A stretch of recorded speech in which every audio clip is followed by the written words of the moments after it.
Ouais, c'est en même temps que Kenzo aussi porte les séquelles même de cette défaite d'hier. Voilà, donc changer de nationalité, changer de nom, changer de date de naissance, tout ça là. Alors que c'était un caniche parisien, donc vous voyez un peu, c'est des séquelles aussi, voilà. Kenzo, Aura, on a chronique en bas, hein? Il va s'asseoir et le trépoli.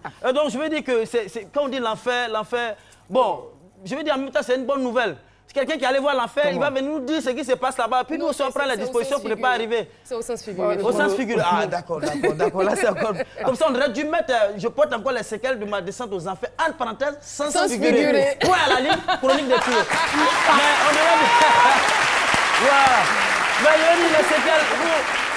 Parlant d'enfer, il faut partir avec l'actualité. Demandez aux Parisiens. C'était l'enfer hier, c'était une descente aux enfers. Une vraie descente aux enfers, mon gars. C'était une descente aux enfers. Non, mais c'était vraiment invraisemblable. Avec le score du match à aller, franchement, personne ne s'y attendait du tout. Moi, j'ai regardé le match. Moi, j'ai regardé le match. Crier à gorge déployée parce que les paris, ils avaient fait beaucoup de paris.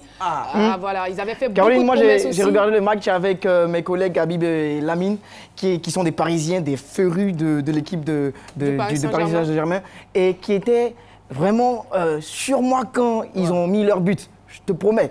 Je vous promets, ils étaient là, ils m'ont merdé et tout. Je dis, restez là tranquille. Regardez-moi, avec Barcelone, il n'y a rien d'impossible. Il n'y a rien d'impossible.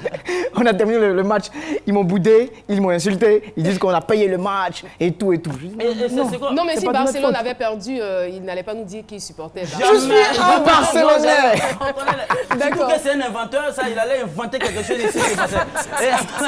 En fait, on vous dit que voilà, c'est ce qu'on appelle torturer quelqu'un. Ils ont été torturés hier. Voilà, quand on parle d'enfer, il y a des tortures à l'enfer. Moi, je ne mange pas viande de tortue. Je ne mange pas viande de tortue. Mais quand on dit l'enfer, torture, l'homme, toi tu as moyen de torture. Mais tu vis l'enfer de façon intestinale. Moi je ne le fais pas. En même temps, dit que chacun a sa manière de vivre l'enfer sur terre. Voilà, lui il a vécu son enfer. Lui, bon, il va venir nous expliquer ça. Chacun de nous, même vous avez déjà vécu là. Imagine quelqu'un qui est dans un bus. Mais le match d'hier, c'était un enfer pour moi aussi. Comment? C'était un enfer pour moi. Voilà.